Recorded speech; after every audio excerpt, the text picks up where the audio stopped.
Sager, doing a great job, by the way. He's the counterpart to Vic Fideli and their entire Pennsylvania team for visiting us here in Ontario. It's great to be here today alongside Minister Fideli and PA Bulma. I just got back from Washington, where I had a chance to meet with members of Congress and Senate and leaders from critical industries, including the automotive, aerospace, defense, and agricultural sectors. In every conversation, I've made one thing very clear: tariffs and uncertainty hurt workers, businesses, and families in both our great countries. I've also been very clear about something else. I love the United States. I love the American people. I respect the American entrepreneurial spirit. And I believe deeply in what we can achieve together, which is why I'm so excited to be here today. Today is a chance to honor and celebrate the enduring friendship between Pennsylvania and Ontario, no matter the challenges we face. Ontario is the economic engine of Canada and a critical partner to the United States. We are America's closest allies and top customer for more than half the U.S. And by the way, folks, vice versa. We supply the essentials that Americans rely on every single day, including critical minerals such as uranium and rare earths, electricity, manufacturing inputs, and food and health products that support U.S. families and factories and industries.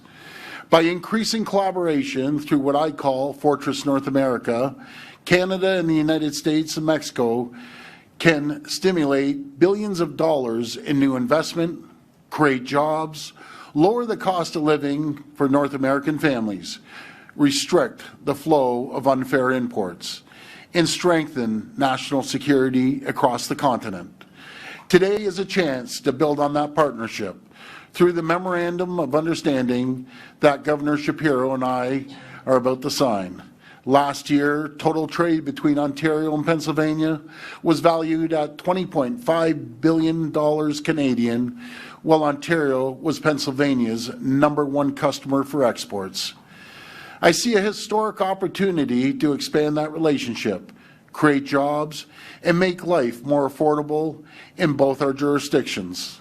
In particular, I'm excited by our agreement to explore increased cross-border energy trade and take advantage of Ontario's historic investments to build and expand nuclear power generation, including the first modular reactors in the G7, upgraded and expanded existing generation stations, and the first new large-scale generating stations in decades. This expansion of our nuclear capacity isn't just creating jobs here in Ontario and it's an opportunity for our friends and allies, including in Pennsylvania, to access secure, reliable, affordable, green energy that will power their own economic growth. That's our vision for Fortress North America, working together to make life more affordable, to create jobs, and to protect North America from external threats. That's why Ontario and Pennsylvania will also expand strategic cooperation in areas that are critical to both regions' economies, including advanced manufacturing in key sectors such as steel, automotive, and electric vehicles, critical minerals, life sciences, technology and AI, agriculture, and forestry, to drive innovation and prosperity for decades to come. With this agreement, Ontario and Pennsylvania also recognize the vital importance of the Great Lakes economy and the need to protect this vital resource for future generations. We're going to keep working with great partners like Governor Shapiro to support workers, make life more affordable, and grow the economy on both sides of the border. I want to thank you, and may God bless the people of Pennsylvania, and may God bless the people of Ontario. Thank you so much. Now I'll pass it over to the Governor. Thank you, Governor. Thank you very much, Premier Ford, and let me begin by thanking you for your kindness, your hospitality, for your prayers, and for welcoming us here to Toronto. You know, Premier Ford and I first met in Quebec City last October during the Great Lakes and St. Lawrence Governors and Premier Summit, where I was honored to be selected as chairman by my peers. I'm now glad we get to connect again on his home turf to announce this commitment to strengthen the ties between the Commonwealth of Pennsylvania and the province of Ontario, so that we can deepen the work that we already do together to benefit millions of Americans and Canadians. You know, there's only 29 miles between the Port of Erie and Port Dover. There's not a lot of room between us, separating us, and there's an opportunity for us to strengthen our ties and come even closer together. While we may come from two different countries, I know Premier Ford and I work hard every day to create economic opportunity for the lives of the people we were sworn to serve and protect.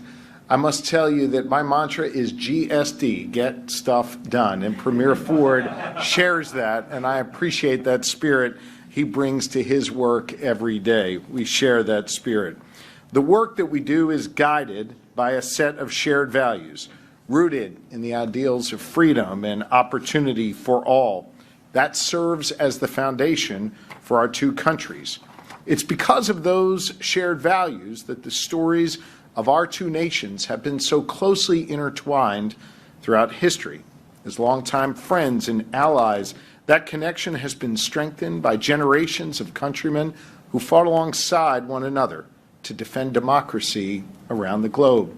From the fight to defeat fascism overseas, to the response to 9/11 when the United States was attacked and Canada stood firmly by our side.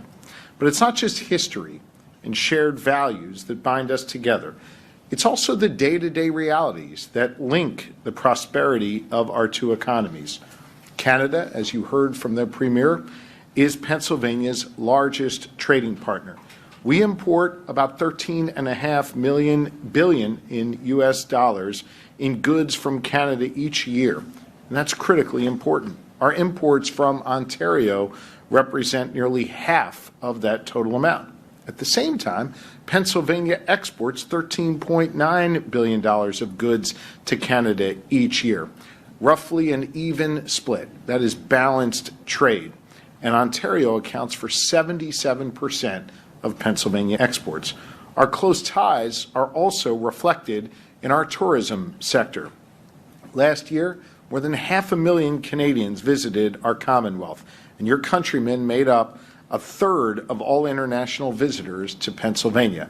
And I know we are all excited about the World Cup in both Toronto and the city of Philadelphia. That's going to benefit both of our countries. I think we have a really special relationship, and I want to continue that, and I want to help it foster. But hear me on this. I know that many Canadians, to many of them, the United States does not feel very welcoming right now. I get that, given the reckless and disrespectful rhetoric coming from our president. Hear me on this. I respect Canadian sovereignty, period. On top of the reckless rhetoric, the tariffs that the Trump administration has put in place are a real threat to both of our economies. As a result of that and the unpredictable approach to our allies, including Canada, our trade with Canada has gone down, has declined about $500 million. That means fewer goods available for Pennsylvanians to buy and fewer markets for Pennsylvania businesses to sell to. All that chaos at the federal level in the United States is making us all worse off. Inflation is rising while economic opportunity is falling. But I believe we have to still find ways to collaborate. We have to still find ways to work together between our states and provinces. That is a key avenue for creating a partnership. And I know that Premier Ford believes that as well. That's why we are here today, to sign this memorandum of understanding that will reaffirm our commitment to this work and reinforce the economic ties between Ontario and Pennsylvania. I'm proud that we have a very balanced economic relationship with Ontario, one that is mutually beneficial. This MOU is going to deepen that relationship by doubling down on areas where we see the biggest opportunity for mutual growth.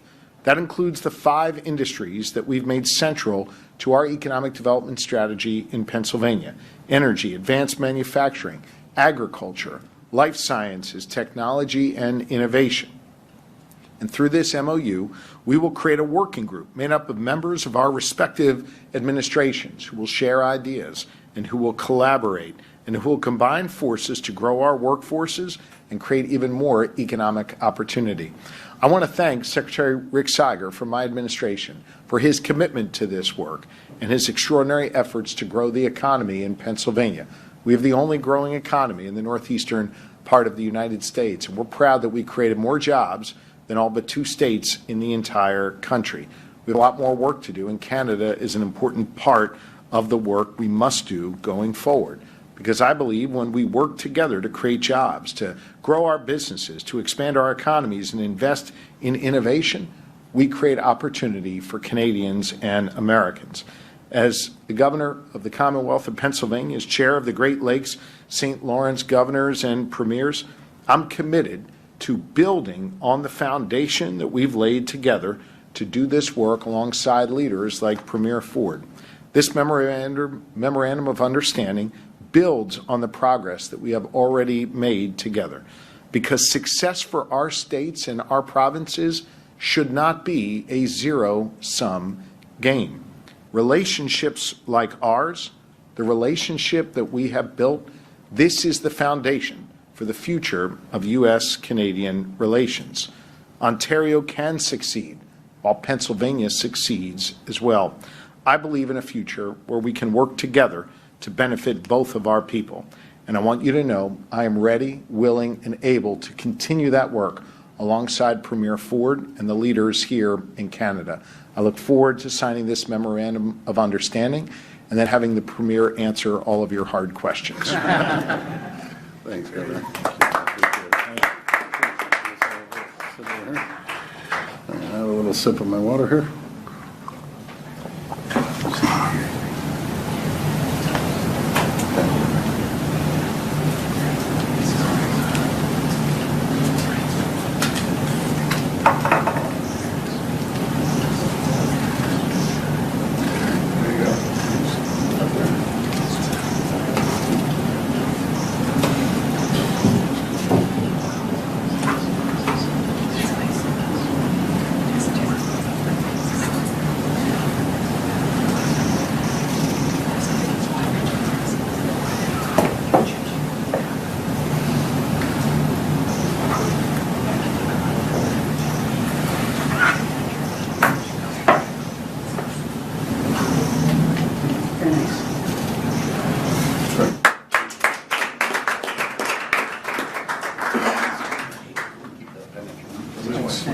Yeah, quick pick.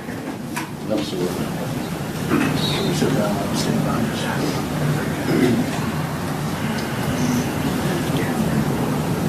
Over here, please. We got you.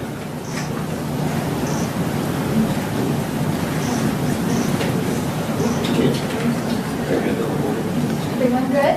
Excellent. Great. Thank you. Secretary, I got a pen for you since you have to do all the hard work. All right, we will now take questions from the media. Media present can line up behind me and ask their questions through the microphone. As a friendly reminder, the format is 1 question and 1 follow-up. Please state your name and your outlet before your question. Good afternoon. We'll start with the Premier, if we can. You're both very aware of what President Donald Trump had to say about CUSMA, the USMCA deal this morning. I'm wondering if we could get your reaction to him saying that he doesn't know if he's going to renew it and that we don't need anything from Canada right now. And after, Premier, if you wouldn't mind addressing that, Governor, as well, that would be great. Thank you. You know something, that's going to be up to the federal government, the Prime Minister and the President to work that out. Where I totally disagree is we do need each other. Without each other, you know, we have other countries like China coming in, cornered the market on the critical minerals. We need to be there to support each other. We've been closest friends and allies for 250 years. We're going to continue being the closest friends and allies for the next 250 years. So I'll leave it at that. Governor? As you've heard me say, economic development and economic growth between our two countries is not a zero-sum game. I want to make sure the USMCA is strengthened to be fair across the border and to ensure that both countries can benefit from it. It is critically important that we find ways to trade together, and it is critically important that we find ways to do that in a manner that supports our citizens, that benefits Pennsylvanians and benefits the people of Ontario. And I believe that this process was laid out in a way where it would have an opportunity to make tweaks, to make changes at this moment.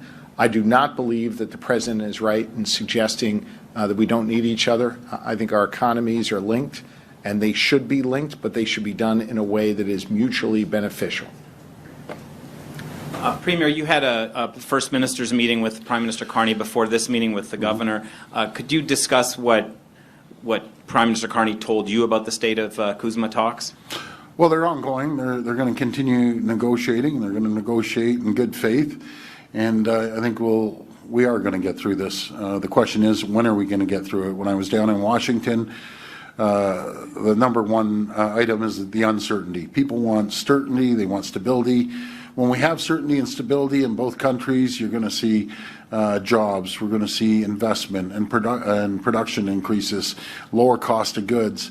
That's what is going to happen once we get this deal. We're going to see the economies grow, the likes of which either one of these countries have ever seen. So he's focused on that, and he's encouraged all the premiers, and we're doing this, to go down, continue building relationships with governors and senators and Congress people, and that's the reason we're here today. We're great allies. We're always going to be great allies. We'll be great allies for the Commonwealth of Pennsylvania. I've had an opportunity, as Governor Shapiro said, as soon as I met the governor in Quebec, we hit it off immediately. He's a true leader. He does an incredible job for the people of Pennsylvania, and God willing, he's going to continue doing that for many years to come. Did the Prime Minister, just to follow up, Premier, did the Prime Minister express his concern to you, the premiers, about what Mr. Trump said this morning? Not necessarily. We've heard these comments from President Trump in the past. We need to stay focused. We need to continue moving the ball down the field. And I'll tell you one thing. I've met a lot of Democrats and Republicans on my quick visit. Every one of them are saying, we got to get this done. We have to start moving. Because when you have uncertainty, investment gets stalled. And when investment gets stalled, so do jobs get stalled. Prices go up. Inflation starts happening. So we believe that we need to get this done as soon as possible, and have all the confidence in Governor Shapiro and other governors across the U.S. that they're going to voice their opinion along with the senators and congresspeople. Hi, Premier. Laura Stone, Globe and Mail. Yep. It's our understanding that the White House had voiced a lot of concerns and frustrations about the fact that you were holding an event with the U.S. Chamber of Commerce that was then canceled in D.C. What do you make of the fact that the White House, the U.S. administration, seems to have such a deep dislike for you? And do you think that your interventions make any difference? Well, you know something, I just love the American people. I love the U.S. I've said it 1,000 times, no matter what broadcast I'm on. The reception I get when I go down there is second to none. If the president feels, for one reason or another, he made his comments to the chamber, I can tell you, Ross Perot Jr., he's a class act, and we'll reschedule it at a later date. But you're going to have to ask the chamber if that's the case. Oh, sure. Yes. Sure. Can I just add something? If those rumors that President Trump forced the chamber to cancel the meeting are true, then I think Premier Ford should be wearing that as a badge of honor. I think the fact that he stood up, faced truth to power, I think that's standing up for Canada, standing up for Ontario, and I think that's what this is all about. Thank you. Is that what happened, Premier? Is it your understanding that it was the president himself that made this intervention? If that's the case, so be it. I know I have an incredible relationship we've built with Ross Perot Jr. He's a gentleman. He's a leader. And we'll have another time to get together. I'm not worried about that whatsoever. But you're going to have to ask the chamber that. I don't know that 100%. But anyways, we'll see how we move forward. But again, I know businesses are connected on both sides of the border. We're so integrated, our economies. It's staggering. And it's not just the auto sector. It's every sector that we're interconnected. And, my favorite saying, you can't unscramble an egg. You have to make that omelet larger. And that's exactly what we plan on doing with great leaders like Governor Shapiro. Hi, Premier. Alison Jones with the Canadian Press. Hi, Alison. You made some comments yesterday about the Gordie Howe Bridge. Sounds like you're a little skeptical that this opening might actually go ahead and that you're hearing two stories. Can you expand at all on what those two differing stories are and who you're hearing them from? I don't have 100% details, but I do know they're going to have some sort of ribbon cutting, I guess, on our side of the Gordie Howe Bridge. I also heard, like all of you did, that President Trump is making comments that it's not going to be open. That's detrimental for people in the U.S., detrimental for Canadians. We want goods to be flowing across our borders consistently. Our other bridge sees about $1 billion a day flow across that bridge. So let's hope President Trump has a change of heart on this, because it hurts his economy and it'll hurt ours too. It sounds like you're not planning on attending the ribbon cutting. I'm just wondering why. Well, it's just basically a ribbon cutting. I'll be attending once we actually open the bridge and we're actually driving across. I can't wait to drive across that bridge. But yeah, I'm not going to be there until that happens, and hopefully it's going to happen sooner than later. Hi, Premier. Lorenda Radikoff with CBC Lorenda. News. Hi. That reception being canceled last minute in Washington, will that cost Ontario taxpayers? As far as I know, nothing. I could be wrong, but I'll double check and get back to you. I understand it was the chamber. It didn't cost me anything, or cost us anything. Hi, Premier. This is It was Catherine. being hosted by the chamber. This is Catherine Moras from Radio-Canada. This is about the Alto high-speed rail. There's increasing resistance in Quebec about it. The PQ leader said earlier this week that Quebec might pull out of the project if they get elected. Now there are quite a couple hundred people in Parliament today protesting against it. What do you make of that? Yeah, well, that's something that the federal government has to communicate in Quebec and in Ontario. What can't happen, he can't expropriate farmland, so on and so forth. But that's going to be up to the federal government to deal with. That's their plan. I'll let them deal with that. This will be the last reporter. Oh, go ahead. Go ahead, Colin. Hi, Premier. I know yesterday you said that at the end of CUSMA, once everything is renegotiated, you would return alcohol to the LCBO store shelves. But it is such a big irritant right now. Wouldn't that be some kind of a olive branch to the American government to say, we're willing to put something in if you're willing to give us something? Wouldn't that make more sense to return alcohol, American alcohol, to the LCBO now to ensure that it would take the irritant off the table? Yeah, I would love to do that once we sign the USMCA deal. What's a real irritant are the billions and billions of dollars of tariffs that cost our steel workers' jobs, our auto workers' jobs, our manufacturing jobs. So the alcohol is about that big compared to manufacturing is that big. So I look forward to bringing alcohol back on the shelves as quickly as possible. That concludes our press conference. Thank you. Okay. Thanks, everyone. I'm sorry. That's it. Just I know the governor has to go, guys. I'll make it up to you. The governor has to go, and I apologize. Thank you.